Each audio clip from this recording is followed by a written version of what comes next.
बात करते हैं पश्चिमी उत्तर प्रदेश की, जो आतंकियों के गढ़ के तौर पर सामने आया है। पिछले 20 साल में वहां 30 से ज्यादा आतंकियों, जासूसों और पाक एजेंट्स को गिरफ्तार किया जा चुका है, जबकि कुछ आतंकी मुठभेड़ में मारे भी गए हैं।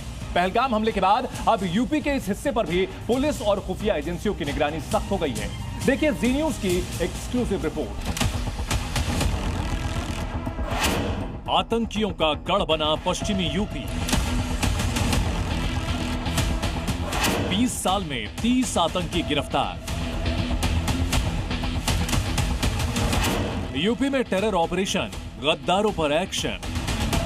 पहलगाम हमले के बाद से देश में छिपे बैठे आतंकी और उनके मददगारों पर शिकंजा कसता जा रहा है।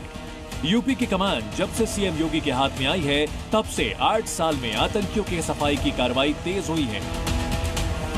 लेकिन पिछले 20 सालों की बात करें तो करीब 30 आतंकियों को सिर्फ पश्चिमी यूपी से गिरफ्तार किया गया, जो आतंकियों का गढ़ साबित हो रहा है। पश्चिमी यूपी के ऐसे 10 से ज्यादा इलाके हैं जो आतंकियों और जासूसों का गढ़ बने हुए हैं। इनमें हापुड़, मुजफ्फरनगर, बुलंदशहर, सहारनपुर, देवबंद, शामली, कैराना, सहारनपुर, गाजियाबाद, मुरादाबाद और मेरठ शामिल हैं। ये सभी वो शहर हैं जहां से समय समय पर आईएसआई एजेंट, पाक हैंडलर्स और जासूस पकड़े गए हैं।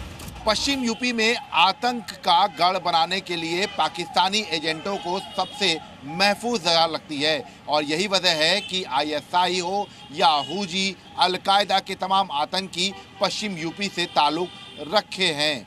ऐसे में कई गिरफ्तारियां पिछले 20 सालों में हो चुकी हैं, लेकिन उसके बावजूद भी तमाम आतंकी घटनाओं में पश्चिम यूपी का लिंक निकलता आया है।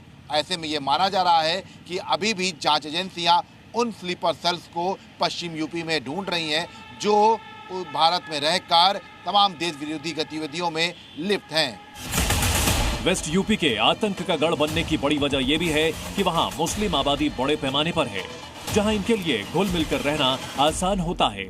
और दिल्ली, हरियाणा, हिमाचल प्रदेश और उत्तराखंड की सीमा के करीब होने की वजह से आतंकियों को वहां से निकलने में कोई परेशानी नहीं आती।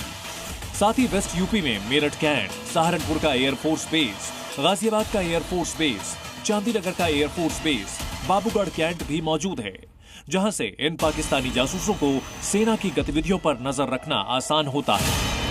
पिछले 25 सालों में पश्चिमी यूपी से जो आतंकी गिरफ्तार किए गए, उनमें कई जासूसों और आतंकियों के पास से भारी मात्रा में हथियार, बारूद और आईईडी बरामद किया गया।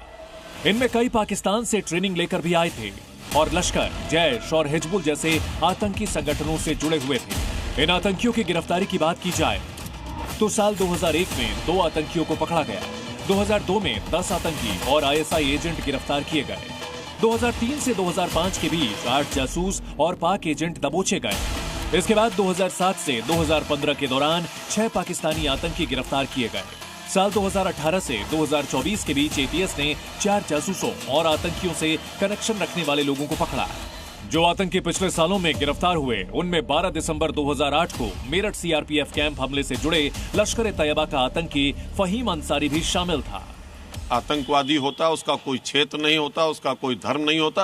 ये जरूर है कि जो आतंकवादी पकड़े गए, उनका जो लगाव था या जो उनका निवास स्थान था वो पश्चिम क्षेत्र था। सरकार ऐसे किसी भी आतंकवादी को बख्शने के मूड में नहीं, चाहे वो पूरब का हो, पश्चिम का हो, उत्तर का हो, दक्षिण का हो। जो भारत और भारत की जनता पे आक्रमण करेगा उसे मुंह तोड़ जवाब दिया जाएगा। जो सुरक्षा एजेंसियां हैं या काम कर रही हैं, उस पर हमें कोई ना टिप्पणी करनी ना कोई शक है। जो हमारी देश की सुरक्षा एजेंसी हैं वो लगातार देश की सीमाओं को सुरक्षित रखने के लिए, देश की आंतरिक सुरक्षा को सुरक्षित रखने के लिए जो कदम उठाते हैं वो बेहतर है। ये वो देशद्रोही हैं जो भारत में रहकर यहाँ के खिलाफ पाकिस्तान की नापाक साजिश में शामिल हैं। लेकिन अब ये और नहीं चलेगा।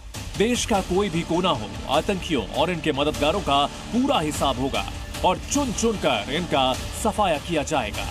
लखनऊ से जी मीडिया के लिए विशाल रघुवंशी की रिपोर्ट।